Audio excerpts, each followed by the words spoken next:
तो आज के इस वीडियो में हम लोग करने वाले हैं नशा कहानी का पहला भाग। टोटल आपको 5 भाग में इस कहानी को पूरा पढ़ाया जाएगा और इस तरह से पढ़ाया जाएगा जैसे कि जिस प्रकार से मुंशी प्रेमचंद जी ने इस कहानी को लिखा और उसमें जो रस डाला है ना, उस रस का पान आप पूरा का पूरा ले सको। सारांश में पढ़ा जा सकता है पर सारांश में पढ़ने से वो मजा नहीं मिलेगा, तो क्यों ना इसको हम लोग उस रूप में पढ़े और उसका मजा ले। चलिए, तो हम लोग पहले तो इस वर्ड पे जानेंगे हम लोग कि नशा का मतलब होता क्या है। आप लोग जनरली इसको समझते होंगे कि नशा का मतलब हो गया अल्कोहल से, यानी कि मदिरा पान से कह सकते हो या गुटखे से भी कह सकते हो। वो एक नशा आपको सामान्य आसपास देखने को मिलता है, लेकिन क्या यही नशा है? नहीं, नशा बहुत तरह का होता है।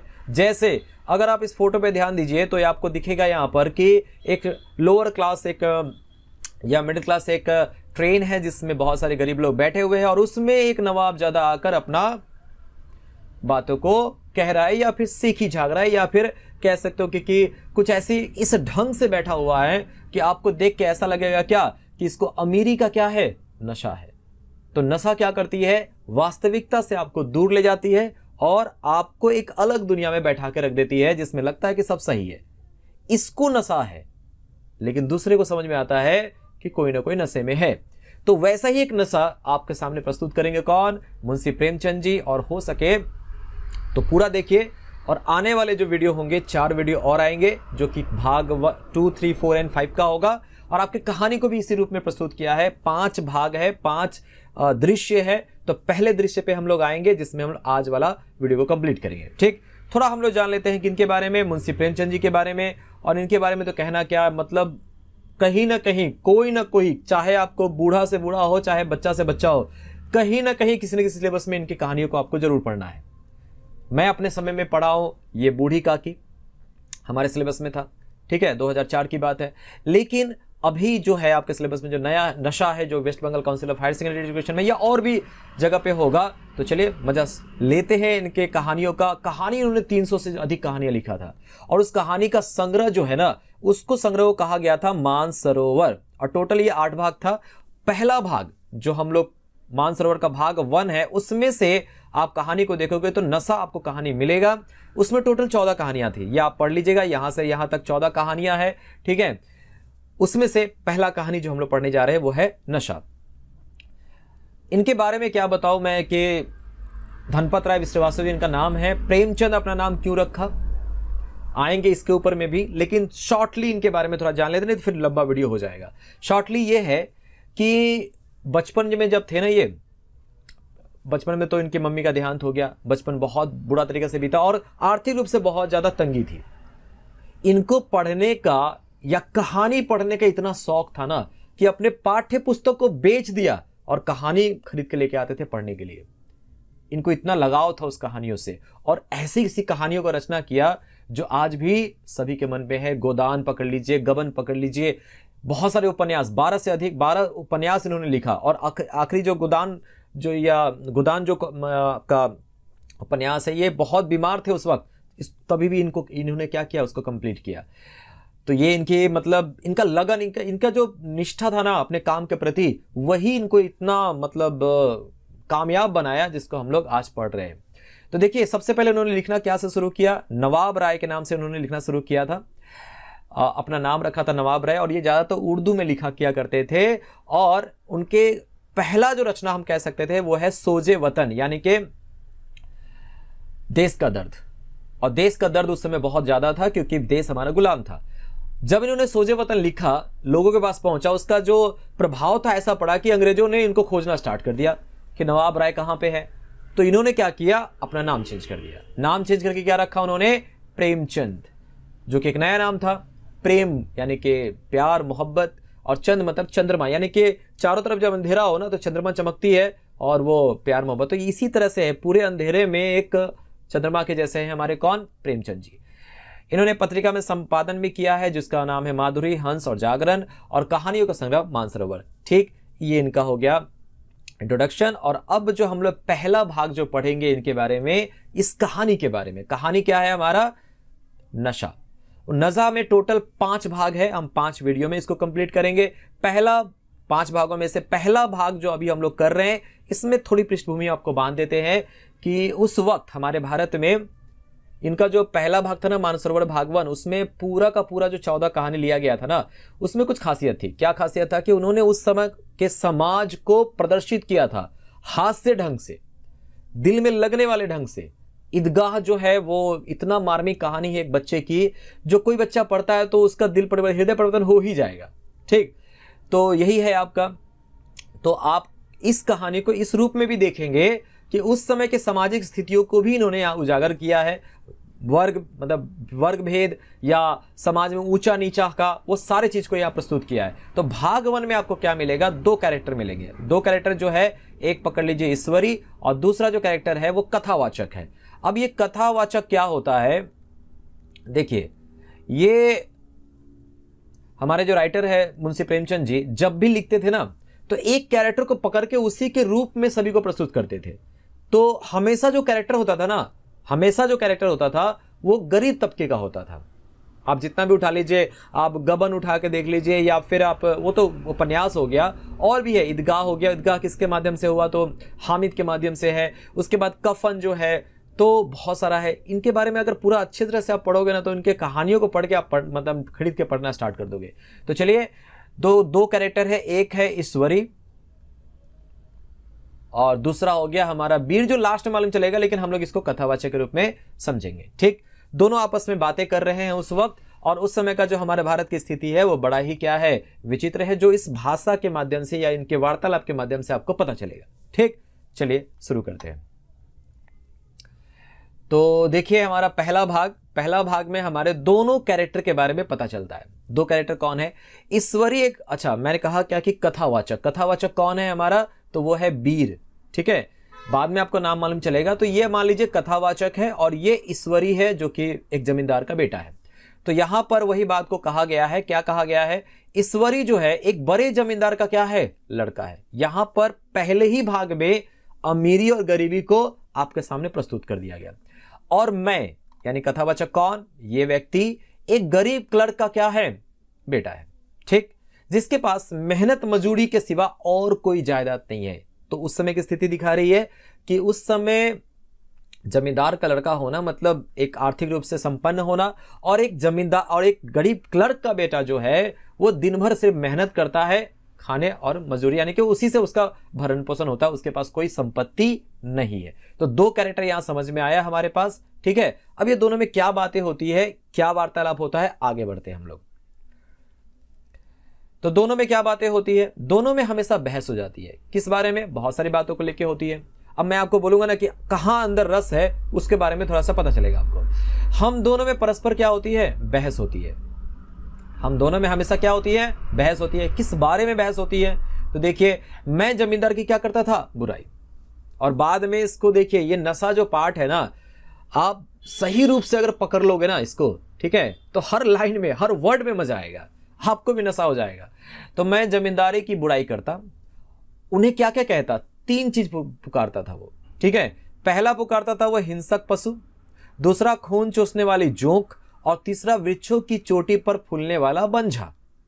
नॉर्मली अगर कहा जाए तो हम लोग कह सकते हैं कि हाँ ये तो हम लोग बोलते ही हैं अमीरों को। ठीक, लेकिन क्यों कहते हैं, अब थोड़ा इस पे आते हैं हम लोग। पहला उन्होंने क्या कहा, हिंसक पशु। पहला क्या कहा, हिंसक पशु। तो हिंसक पशु कहने का मतलब क्या है, ये सारा जो आप करेक्ट ये पशु देख रहे हो वो सारे हिंसा करते हैं। हिंसा का मतलब दूसरों को मार के खाते हैं। ठीक है, तो जमींदार को, ये जो हमारे वीर साहब है यानी कि हमारे कथावाचक है, वो जमींदारों को क्या कहते हैं, जमींदार मतलब वो ईश्वरी को भी लेके कहता है कि तुम क्या हो, हिंसक पशु हो। हिंसक पशु मतलब दूसरे को मार के खाते हो। ठीक, तो पहला ये हो गया। जमींदार लोग क्या करते हैं, किसानों को मारकर उनको खाते तो नहीं, मतलब उनकी संपत्ति को क्या करते हैं, अपने में रख लेते हैं, या अपने में उसको जबरदस्ती क्या करते हैं, ले लेते हैं। तो वो लोग हिंसक पशु हैं। और दूसरा क्या उन्होंने कहा, खून चूसने वाले जोंक। जोक समझते हो आप लोग, जोक क्या करता है कि किसी दूसरे पर जाके अपना दांत लगा देता है और उससे खून चूसता रहता है। एक और बात जान लो, वहां पे जब खून चूसता है ना, तो जो जिसके शरीर पे बैठा है उसको भी पता नहीं चलता है कि मेरा खून चूसा जा रहा है। ठीक है, तो जोक के जैसा, यानी दूसरों को लेकर, मतलब उस पे आश्रित होकर, उसी पे आश्रित है और उसका सारा खून चूस लेता है। वो कौन है, जमींदार। तो जमींदार भी क्या करते हैं, अपने नीचे जो किसानों को रखते हैं, यानी कि जो उस पे जमींदार जो लोग होते हैं वो खेती करते नहीं है, वो जमीन रखते हैं और किसान लोग उनसे जमीन लेकर जाते हैं, उनके बड़े टैक्स देते हैं वो, या कर देते हैं, या जो भी हो। तो खून चूसने वाले क्या है, वो जोंक के समान है, ठीक। और तीसरा जो भाग है, याद देखिए, जोंक के समान क्या कर रहा है, खून चूस रहा है। और तीसरा जो तबका दिखाया जा रहा है वो बड़ा ही महत्वपूर्ण है। देखिए, वृक्षों की चोटी पर फूलने वाला बंझा, वृक्षों की चोटी पर, यानी कि ये वृक्ष पकड़ लीजिए, वृक्ष की चोटी पर, यानी कि सबसे ऊपरी भाग में, ठीक है। और ये बंझा का मतलब क्या होता है, फूल का काम क्या होता है, फूल होता है फल बनने के लिए होता है, यानी वो अपना उपयोग आगे सिद्ध करता है, यानी कि कोई फूल है, कल होके फल बनेगा तो वो उपयोगी हुआ। लेकिन ये ऐसा फूल है कि बंझा है, बंझा मतलब बांझ है, यानी कि कोई फूल या फल बनने वाला नहीं है, कोई उपयोग नहीं है इसका। तो वो ऐसा फूल है जो वृक्षों की चोटी, यानी कि हमेशा ये ऊंचाई पे रहता है, यानी कि हमारे समाज में सबसे ऊंचे स्थान पे रहता है जमींदार, लेकिन कोई काम का नहीं है। क्यों नहीं है काम का, क्योंकि सारा काम कौन करता है, किसान लोग करते हैं, सारा काम नीचे तबके के लोग करते हैं, और वो लोग क्या करते हैं, बस ऊपर शाही रूप से बैठे रहते हैं और अपना प्रदर्शन करते हैं। तो ये तीन चीज कहा उन्होंने, क्या क्या कहा, हिंसक पशु, दूसरा खून चूसने वाले जोंक, और तीसरा वृक्षों की चोटी पर फूलने वाला बंझा। किसने कहा ये सब बातें, तो ये हमारे वक्ता साहब, या कह सकते हो कथावाचक कह रहे हैं, ठीक। नेक्स्ट, अब आगे बढ़ते हैं। अब दोनों में बातें होगी तो ये भी अपना पक्ष कहेंगे ना, कौन, हमारे ईश्वरी साहब। तो वो कहते हैं कि वह जमींदारों का पक्ष लेता, वो कहता है कि नहीं, जमींदार लोग सही है। कैसे सही है कि, लेकिन उसका पहलू कुछ कमजोर होता, वो बातें तो करता कि जमींदार सही है, लेकिन जो दलीलें देता था ना, उसमें कोई दम ही नहीं था, लचर दलील थी। कैसी दलील थी, देखिए, क्योंकि उसके पास जमींदारों के अनुकूल कोई दलील थी ही नहीं। दलील का मतलब उसके लिए सबूत करना कि नहीं, जमींदार अच्छे होते, वो अच्छा काम कर रहे, कोई दलील न थी। कहता क्या था वो, क्या कहता था, सभी मनुष्य बराबर नहीं होते। कोई सारे मनुष्य अगर सब बराबर ही हो जाए, ठीक है, तो कोई काम ही नहीं करेगा। तो सभी मनुष्य बराबर नहीं होते, छोटे बड़े हमेशा होते ही रहते हैं, कोई छोटा होता है, कोई बड़ा होता है। ये ईश्वर का, या फिर कह सकते हो कि नियम है कि ये होना ही चाहिए और होते रहेंगे। लेकिन मैं कहता हूं कि भाई ये लचर दलील है, इसमें कोई मजबूती नहीं है, क्योंकि तुम सिर्फ कह रहे हो, लेकिन कोई मानता नहीं है इस बात को, ठीक है। ये लचर है, लचर मतलब कोई इसमें बल है ही नहीं इस बात पे, ठीक। तो बेचारे ईश्वरी का मुंह देखिए किस तरह से छोटा हो जाता है कि नहीं, मेरे पास तो बोलने के लिए है ही नहीं बात। तो आगे बढ़ते हैं, और आगे किस बात पे आगे बढ़ते हैं हम लोग, देखिए। अब यहां पर बोला जा रहा है कि ये हमारे ईश्वर साहब बैठे हुए हैं और थोड़ा मुस्कुरा रहे हैं। क्यों मुस्कुरा रहे हैं, देखिए यहां पर बाद में आएगा कि किसी मानुष्य या नैतिक नियम से इस व्यवस्था का औचित्य सिद्ध करना क्या है, कठिन है। वह शब्दों पे ध्यान दीजिए, मानुष्य या नैतिक नियम से इस व्यवस्था का औचित्य सिद्ध करना कठिन है। नैतिक नियम क्या है, नैतिक नियम आपको यह प्रेरित करता है कि अच्छा के साथ अच्छा होना चाहिए, बुरा के साथ बुरा होना चाहिए। पर यहां अच्छा कौन करता है, जो जो काम कर रहे हैं, पर उसके साथ ही बुरा हो रहा है। इस वजह औचित्य सिद्ध करना कठिन है, क्योंकि यह नैतिकता के आधार पर हम सिद्ध कर ही नहीं पाएंगे कि यह सही हो रहा है। चलो ठीक है, मैं इस विवाद को गर्मी में अक्सर तेज जाता था। मैं बोलते बोलते, मतलब कौन, वक्ता साहब बोलते बोलते गर्मी में आ जाते थे, क्या हाँ भाई ये ऐसा है वैसा है, तुम लोग तो उस तरह से हो, तुम लोग तो खाली खून चूसते हो, करते क्या हो तुम लोग, कुछ नहीं करते हो। लेकिन ईश्वरी हार कर भी क्या करता, मुस्कुराता। देखिए मुस्कुरा रहा है ना, बड़े लोगों की यही बात होती है, अरे चलो कुछ भी बोलो, ठीक है, कोई बात नहीं, बोलो, हमें कोई फर्क नहीं पड़ता है, ठीक है। तो मैंने उसे कभी गर्म होते देखा ही नहीं। अब देखिए वक्ता अपने हिसाब से कह रहा है उसको कि मैंने तो उसे गर्म होते कभी देखा ही नहीं। शायद इसका कारण यह था कि वह अपने पक्ष की कमजोरी समझता था। वो जानता था कि मैं जो कह रहा हूं ना, इसका कोई नैतिक नियम के अनुसार नहीं है, यानी कह सकते हैं कि ये जो कह रहा है ना, यही सही है। तो हार जीत में बताइए किसकी हार हुई और किसकी जीत हुई, तो जीत किसकी हो रही है, वीर की हो रही है। और एक बात बताए, हमारे समाज में इस तरह के लोग जरूर मिल जाएंगे आपको, जिसमें कहेगा क्या कि हाँ अरे ये लोग तो ऐसे ही इंसान है, इसको छोड़ो, ठीक है, अपने आप को बड़ा दिखाएंगे, और वो मिलता भी था। अब थोड़ा यहां पर देखिए, अब यहां पर एक फ्लैशबैक समझिए, या कह सकते हो क्या कि एक पृष्ठभूमि समझिए, जिसमें ईश्वरी के बारे में कहा जा रहा है कि ईश्वरी किस प्रकार का जमींदार है। नौकरी से वह सीधी मुंह बात नहीं करता था, एकदम ना। अमीरों से तो बेदर्दी, ये दो वर्ड पे ध्यान दीजिएगा, बेदर्दी और उद्दंडता। बेदर्दी का मतलब उसके प्रति कोई, जैसे आपको दर्द होता है ना कि कोई अगर रो रहा है तो आपको फील हो, उसके अंदर वो बेदर्दी थी, यानी कि कोई उससे फील ही नहीं आता था उसको। ठीक है।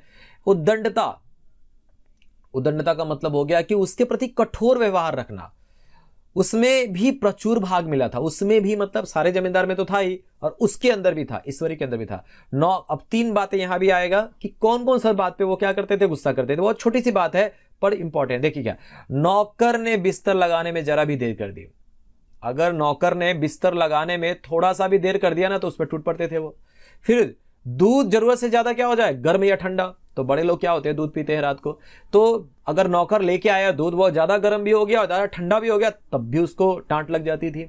और साइकिल अच्छी तरह से साफ नहीं किया ना आपको, तो तब भी डांट लग जाती थी। तो ये छोटी छोटी बातें हैं, बड़ी बड़ी बातें नहीं है, छोटी छोटी बातें हैं, फिर भी जमींदार लोग उसको क्या करते हैं, कूट ही देते हैं।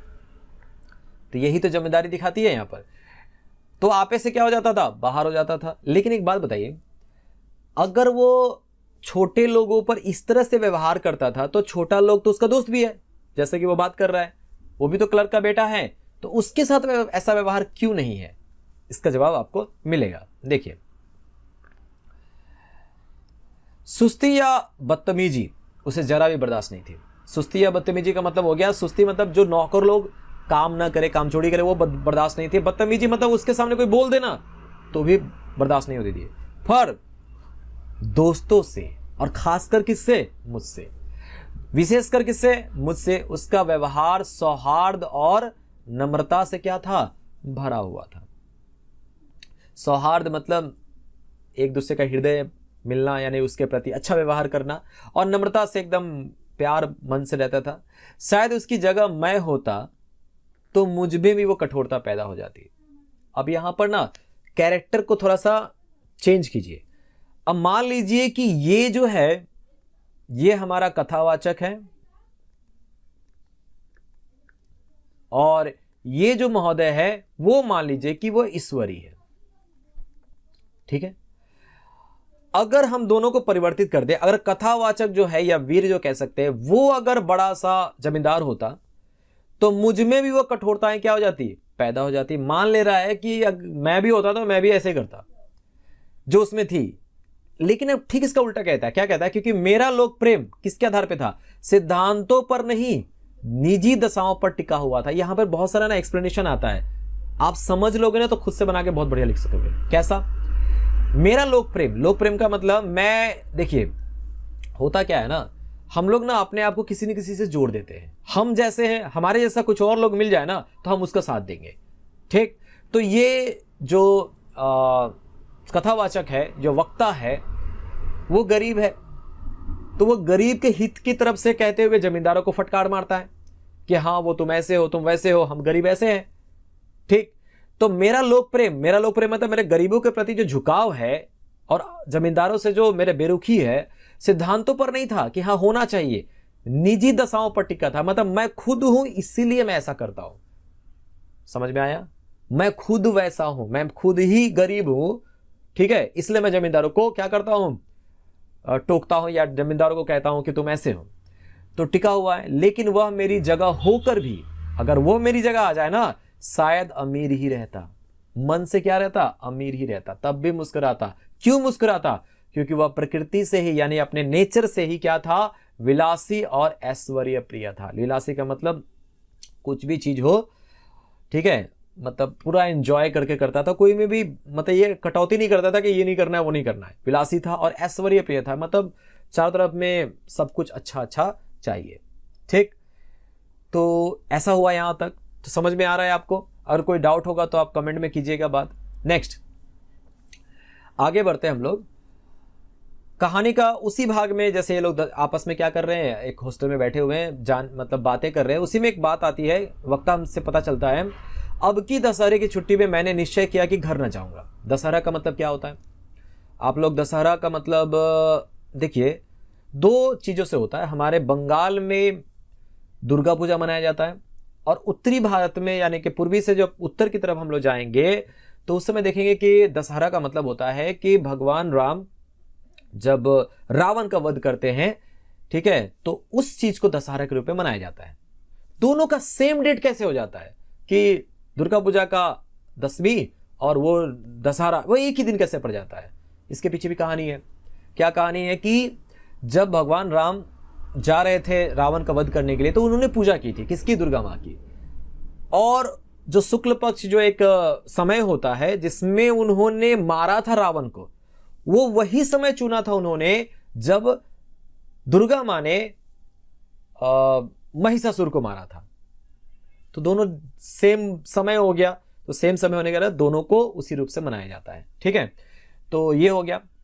तो दशहरे की छुट्टी थी, मैंने निश्चय कि घर न जाऊंगा, ठीक है। अब इसके पीछे कारण क्या था?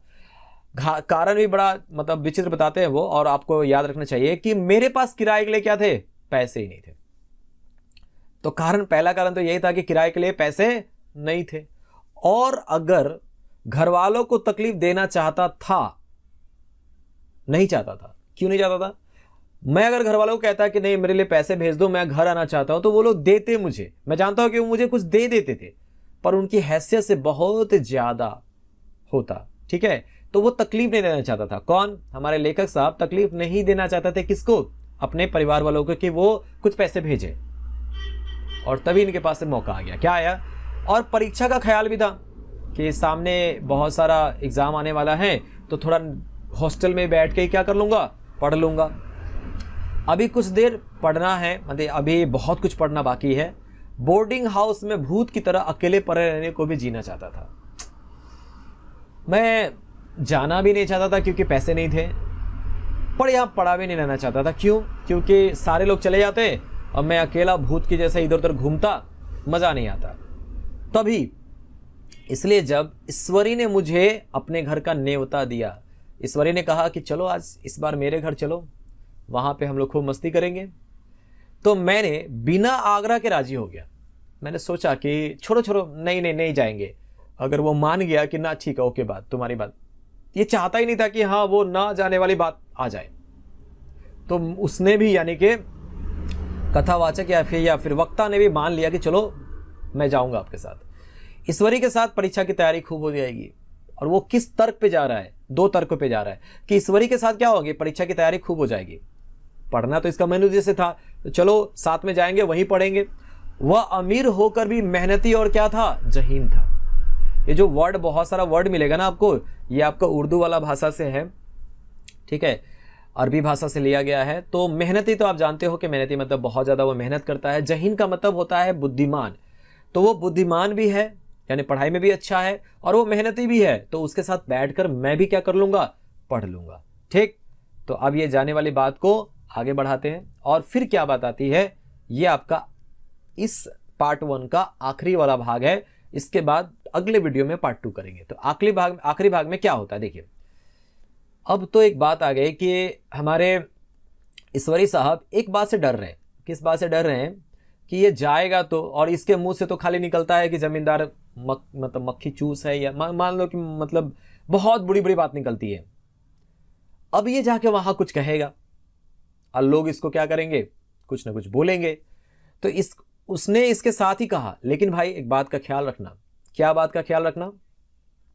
एक बात का ख्याल रखना। किस बात का? अगर वहां जमींदारों की निंदा की, जैसा तुम मुझे करते हो, निंदा मतलब मेरे जो उपहास न करते हो, तो मुआमिला बिगड़ जाएगा। अभी जो वर्ड है ना मुआमिला, ये आपका उर्दू वर्ड है या फारसी से लिया गया है। आप इसको और एक वर्ड से समझते हो, मामला, ठीक है। पर मामला को जब अरबी भाषा के लोग जब बोलते हैं ना, तो उसका मुआमला बोल देते हैं, बोलने की भाषा में है। तो मामला क्या हो जाएगा? बिगड़ जाएगा। और मेरे घर वालों को बुरा लगेगा क्योंकि तुम तो कुछ भी बक देते हो। वह लोग तो आसामियों पर, आसामियों का मतलब क्या होता है? ये आसामी जो वर्ड है ना, ये आया हुआ है सामी से, ठीक है। अब ये जो वर्ड है ये आया हुआ है सामी से। अब ये आप आसामी जो वर्ड है ये आया हुआ है सामी वर्ड से। सामी वर्ड भी आपका उर्दू वर्ड है, या फिर कह सकते हो कि अरबी भाषा से लिया गया है, ठीक है। तो सामी का मतलब क्या होता है? सामी का मतलब होता है कि कोई व्यक्ति कोई काम कोई चीज़ को लेता है तो उसके बदले वो टैक्स देता है या कर देता है या उसके प्रति जो चुकाता है, कुछ पैसा देता है, उसको सामी कहते हैं। ठीक है, तो आसामियों पर इसी दावे से शासन करते हैं कि ईश्वर ने आसामियों को उनकी सेवा के लिए ही पैदा किया है। अब ये कह रहे हैं कि जमींदार लोग क्या होते हैं? जमींदार लोग जमीन देते हैं किसानों को, किसान उसके बदले पैसे देते हैं या उसका टैक्स देते हैं या चुंगी या कर कहते हैं उसको, अनाज देते हैं। ठीक है, अब जमींदारों को लगता है कि ऊपर वाले ने हमें जमींदार इसलिए बनाया है ताकि आसामी लोग का क्या करें? पैसा हम लोग ले या उसका जो मेहनत है उसका पैसा हम लोग खाए। ठीक है, इसलिए शासन करते हैं क्योंकि वो ईश्वर ने ही उनको बनाकर वैसा भेजा है। और ये जो अगली लाइन है ना, इस अगली लाइन में मुंशी प्रेमचंद जी ने एक समाज की उस परिस्थिति को बयां किया है जो शायद दिल पे लगता हो। कैसे? आसामी भी यही समझता है, वो भी यही समझता है कि ना हम लोग तो पैदा ही हुए हैं किस लिए? जमींदारों की सेवा करने के लिए। ये दिल में लगेगी बात। क्यों? क्योंकि आप जब तक उसको मालिक नहीं बोलोगे वो मालिक होगा नहीं।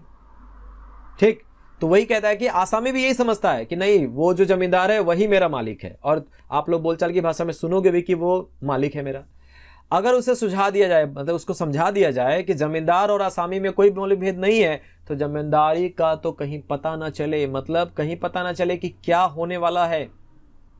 कहने का मतलब है कि जमींदारी कहाँ चली जाएगी पता ही नहीं चलेगा, सारे के सारे लोग तो सेम हो जाएंगे, बराबर हो जाएंगे। तो ये भी नहीं चाहता है वो। फिर हमारे वक्ता साहब ने कहा, आपको क्या लगता है वक्ता साहब मान जाएंगे कि ना ना मैं कुछ नहीं कहूंगा? ना, वो काहे माने? मैंने कहा तो क्या तुम समझते हो कि मैं वहां जाकर कुछ ना कुछ और हो जाऊंगा? तुमको ऐसा लगता है क्या कि मैं कुछ और हो जाऊंगा? तो कहता है, ईश्वरी कहता है हाँ मैं तो ये समझता हूं कि तुम जाकर वहां कुछ और हो जाओ। तुम गलत समझते हो, मैं ऐसा होने वाला नहीं हूं। फिर वो मौका आ रहा है दोनों के बीच में बहसा बहसी होने का। ठीक है, लेकिन ईश्वरी जो है थोड़ा चालाक टाइप का आदमी है, तो वो कुछ ऐसा करता है कि वो उस जगह पर नहीं पहुंच पाता है। ईश्वरी ने इसका कोई जवाब ना दिया। कभी कभी क्या होता है, चुप रहना ही का बहुत अच्छा होता है। कदाचित उसने इस मामले को मेरे विवेक पर छोड़ दिया। कदाचित मतलब जो भी हो, उसने सोचा कि चलो मैं छोड़ दिया इस मामले को, मैं उसके विवेक पर, मतलब मेरे बुद्धिमानी पर छोड़ दिया कि मैं बोलूं या मैं चुप रहूं। और बहुत अच्छा किया। क्यों किया? अगर वो अपनी बात पर अड़ता तो मैं भी जिद पकड़ लेता कि मैं भी छोड़ता नहीं उसको कि हाँ नहीं, आप लोग बुरे हो और हम लोग क्या हैं, अच्छे हैं। तो ये हो गया आपका पहला भाग, जिसमें इन्होंने आपस में बात करते हुए उस समय की सामाजिक स्थितियों को आपके सामने प्रस्तुत किया, और साथ ही साथ एक पक्ष जमींदारी वाला और एक पक्ष आपको आसामियों वाला या फिर किसानों वाला, दोनों पक्ष आपके सामने रख दिया। अब अगला जो भाग पढ़ेंगे, इसमें ये दोनों कहाँ जाते हैं, ईश्वरी के घर, वहां पर क्या क्या घटनाएं घटती है और नशा कैसे चढ़ता है, वो अगले भाग में हम लोग समझेंगे। तो मिलते हैं अगले भाग में। Thank you.